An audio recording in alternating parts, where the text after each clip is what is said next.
ایسا قانون وہاں پر اتر پردیش میں بی جے پی حکومت نے بنایا کہ جو ہم کو ہٹلر کے 1930 کی جرمنی کی یاد دلاتی ہے۔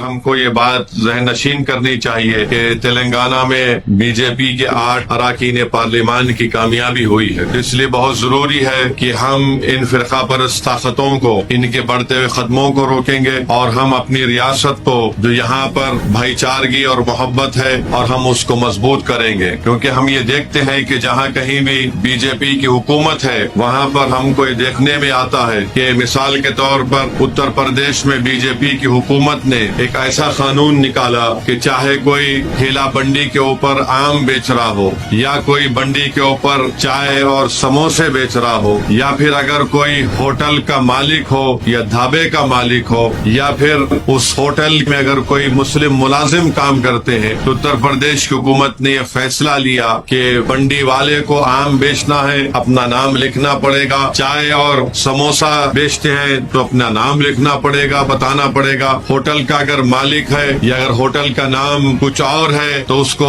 پینٹ کر کے لکھنا پڑے گا کہ مالک مسلمان ہے یا ہندو ہے، اگر ہوٹل کا مالک ہندو ہے تو اس کو بتانا پڑے گا کہ اس کے پاس کتنے مسلم ملازم کام کرتے ہیں۔ نہ صرف یہ بلکہ اتر پردیش میں بی جے پی کی حکومت نے ہمارے ہندو بھائی جو ہوٹلوں کے مالک تھے ان کو ڈرا کر، ان کو دبا کر، ان کے ذریعے سے اس ہوٹل میں کام کرنے والے کئی مسلم ملازمین کو نوکری سے نکال دیا اور ان سے یہ کہا کہ آپ 5 اگست کے بعد آئیے۔ اب آپ اندازہ لگائیے کہ یہ ہمارے ملک کے آئین کے خلاف ہے۔ ہمارا ملک کا آئین اس بات کی اجازت نہیں دیتا کہ آپ مذہب کے نام پر کسی سے ڈسکریمنیشن کریں، ناانصافی کریں۔ ہمارا ملک کا آئین یہ کہتا ہے کہ سب برابر ہیں، کوئی بڑا کوئی چھوٹا نہیں ہے۔ ہمارے ملک کے آئین کی دفعہ 19 یہ کہتی ہے کہ ہر ایک کو اپنے روزگار کے مواقع فراہم کرنے یا تلاش کرنے کا ان کو موقع ملے گا۔ تو ایسا قانون وہاں پر بنایا گیا، اور جو ایسا قانون وہاں پر اتر پردیش میں بی جے پی حکومت نے بنایا کہ جو ہم کو ہٹلر کے 1930 کی جرمنی کی یاد دلاتی ہے، اور ہٹلر نے بھی یہ کہہ دیا تھا کہ اس وقت کے